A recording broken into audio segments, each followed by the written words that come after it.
எல்லா வசதிகளும் உள்ளடக்கிய உள்ளதை செல்வோம் நல்லதை செய்வோம் பொன்னி மருத்துவமனை பல்லடம். லாலாஜாபாத் சுற்றுவட்டார பகுதிகளில் கடையாக சென்று குட்கா விற்பனை செய்து வந்த வாலிபர் கைது.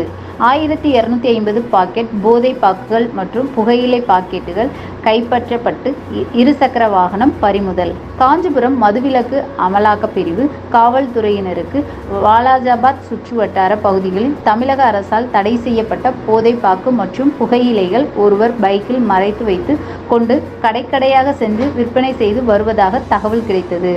இதனைத் தொடர்ந்து மதுவிலக்கு அமல் பிரிவு காவல்துறையினர் வாலாஜாபாத் ரவுண்டானா அருகே வாகன சோதனையில் ஈடுபட்டிருந்த போது புகையிலை பாக்கெட்டுகள் பைக்கில் மறைத்து வைத்து கடைகளுக்கு சென்று விற்பனை செய்யும் நபரின் அடையாளம் கண்டறியப்பட்டு அவரை மடக்கி பிடித்தனர். விசாரணையில் அந்த வாலிபரின் பெயர் ஜாபர் அலிகான், PK செட்டி தெருவைச் சேர்ந்தவர் என்பதும் போதை பாக்குகள் பெங்களூரில் இருந்து வாங்கி வந்து வீட்டில் மறைத்து வைத்து கடையாக பாக்கெட்டில் சென்று விற்பனை செய்து வருவதாகவும் கூறியதை தொடர்ந்து அவருடைய வீட்டில் சென்று மதுவிலக்கு அமல் பிரிவு காவல்துறையினர் சோதனை செய்தனர். பீரோ, கட்டில் உட்பட்ட பல இடங்களில் மறைத்து வைக்கப்பட்டிருந்த சுமார் 1250 குட்கா மற்றும் புகையிலை பாக்கெட்களை கைப்பற்றி ஜாபர் அலிகானை கைது செய்து வாலாஜாபாத் காவல் நிலையத்திற்கு ஒப்படைத்தனர். மேலும் இருசக்கர வாகனமும் பறிமுதல் செய்யப்பட்டது.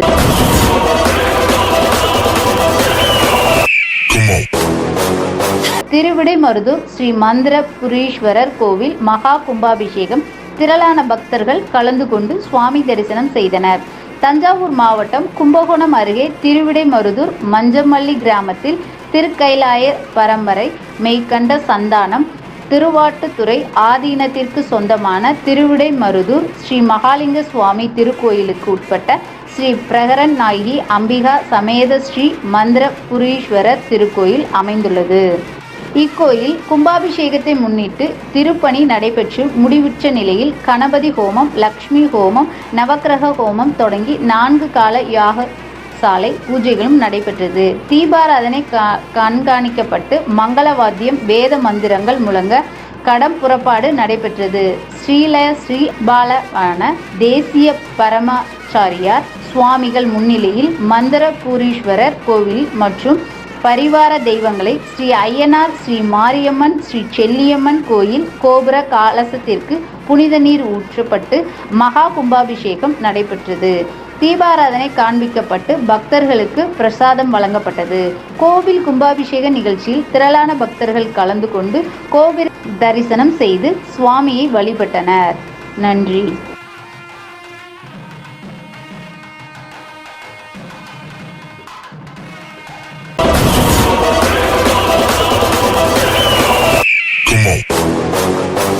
கள்ளக்குறிச்சி மாவட்டத்தில் விஷ சாராயம் குடித்து 50க்கும் மேற்பட்டோர் உயிரிழந்தனர். இதை கண்டு கொள்ளாத திமுக அரசை கண்டித்து நாளை நடைபெற உள்ள ஆர்ப்பாட்டத்திற்கு ஆலோசனை கூட்டம் கோவில்பட்டி முன்னாள் அமைச்சர், கோவில்பட்டி சட்டமன்ற உறுப்பினர் கடம்பூர் ராஜு தலைமையில் நடைபெற்றது. கள்ளக்குறிச்சி மாவட்டத்தில் விஷ சாராயம் குடித்து 50க்கும் மேற்பட்டோர் உயிரிழந்தனர். இதை கண்டு கொள்ளாத திமுக அரசை கண்டித்து நாளை நடைபெற உள்ள ஆர்ப்பாட்டத்திற்கு ஆலோசனை கூட்டம் தூத்துக்குடி மாவட்டம் கோவில்பட்டி சட்டமன்ற உறுப்பினர் அலுவலகத்தில் முன்னாள் அமைச்சர், கோவில்பட்டி சட்டமன்ற உறுப்பினர் கடம்பூர் ராஜு தலைமையில் தூத்துக்குடி வடக்கு மாவட்ட அதிமுக நிர்வாகிகளுடன் ஆலோசனை கூட்டம் நடைபெற்றது. நடைபெற்று வரும் கள்ளக்குறிச்சி மாவட்டத்தில் விஷ சாராயம் குடித்து 50க்கும் மேற்பட்டோர் உயிரிழந்தனர். இதை கண்டுகொள்ளாத விடியா திமுக அரசை கண்டித்து நாளை தூத்துக்குடி உள்ள VVD சிக்னல் வைத்து நடைபெறும் கண்டன ஆர்ப்பாட்டத்தில் தூத்துக்குடி வடக்கு மாவட்ட சார்பில் 1000க்கும் மேற்பட்டோர் ஆர்ப்பாட்டத்தில் கலந்து கொள்ள வேண்டும் என்று முன்னாள் அமைச்சர், கோவில்பட்டி சட்டமன்ற உறுப்பினர் கடம்பூர் ராஜு அதிமுக நிர்வாகிகள், தொண்டர்கள் கேட்டுக்கொண்டார். இதில் தூத்துக்குடி வடக்கு வட்டத்தைச் சேர்ந்த அதிமுக நிர்வாகிகள் மற்றும் பலர் கலந்து கொண்டனர்.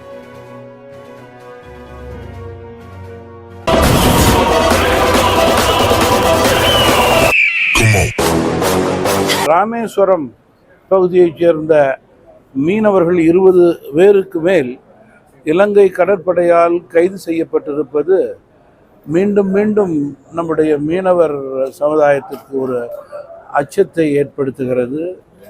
இது போன்ற நிலை தொடரக்கூடாது.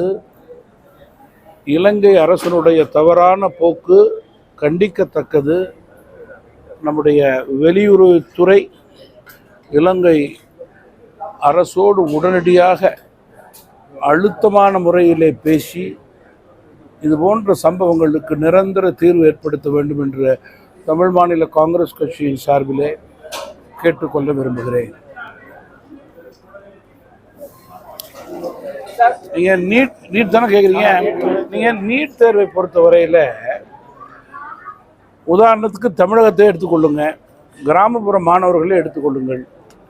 சில வருடங்களாக பல்வேறு மாநிலங்களுக்கு சவால் விடும் வகையில் தங்களுடைய அறிவு கூர்மையால் மிக சிறப்பான முறையில் பரீட்சையில் வெல்லக்கூடிய நிலை, மார்க் எடுக்கக்கூடிய நிலை இருக்கிறது என்பதில் மாற்றுக்கருத்தே இருக்க முடியாது. நீட் தேர்விலே சில தவறுகள் நடந்திருக்கிறது. அந்த துறை அமைச்சர் வெளிப்படைத்தன்மையோடு வருங்கால கல்வித்துறையினுடைய தரத்தை உயர்த்த வேண்டும் என்று வெளிப்படைத்தன்மையாக அதை ஏற்றுக்கொண்டு இனிமேல் பரீட்சையில் எந்த பரீட்சையிலும் முக்கிய பரீட்சைகளிலே இது போன்ற நிலை ஏற்படக்கூடாது என்பதற்காக பல ஆலோசனைகளை நடத்தி அதற்குண்டான நடவடிக்கைகளை தொடர்ந்து எடுத்துக்கொண்டிருக்கிறார். சில பரீட்சைகளை கூட அமைச்சரே தள்ளி போடக்கூடிய உத்தரவை போட்டிருக்கிறார். மேலும் மத்திய அரசு இதற்கு ஒரு சட்டத்தை கொண்டு வருவதற்கான முழு ஆலோசனை நடந்து கொண்டிருக்கிறது. கடுமையான அபராதம், 1 கோடி ரூபாய் கூட அபராதம் கட்டக்கூடிய நிலை ஏற்படுத்த வேண்டும் என்று உறுதியான நிலையிலே மத்திய அரசு செயல்பட்டு கொண்டிருக்கும் போது துரதிருஷ்டவசமாக தமிழகத்திலே திமுகவால் தொடங்கி இன்றைக்கு மத்தியில் உள்ள காங்கிரஸ், இந்தி கூட்டணிகள் எல்லாம் கல்வித்துறையிலே அரசியலை புகுத்தி மாணவர்களையும் பெற்றோர்களையும் குழப்ப நினைப்பது ஒருபோதும் ஏற்புடையதல்ல. குறிப்பாக நாளைய தினத்திலிருந்து பாராளுமன்றத்திலும் நீட் தேர்வு கூடாது என்று அவர்கள் முடக்கக்கூடிய ஒரு நாடகத்தை ஆட இருக்கிறார்கள். இது வருங்கால மாணவர்களுக்கு அவர்கள் செய்யக்கூடிய நல்லதல்ல என்பதை நான் இங்கே குறிப்பிட விரும்புகிறேன். ஆதரவற்றோருக்கு ஆறுதல், முதியோர்களின் முன்னேற்றம், ஆதரவற்றோர் இல்லாத சமுதாயமே நோக்கம். பல்வேறு சுப நிகழ்ச்சிகளுக்கு ஆதரவற்றோருக்கு அன்னம் வழங்க வேண்டும் என்றால் கொஞ்சம் இங்கேயும் கருணை காட்டுங்கள். கோவை மாவட்டம் சுல்தான்பேட்டை பகுதியில் செயல்பட்டு வரும் பிரபஞ்ச அமைதி அறக்கட்டளை. தொடர்பு எண் 9087231110.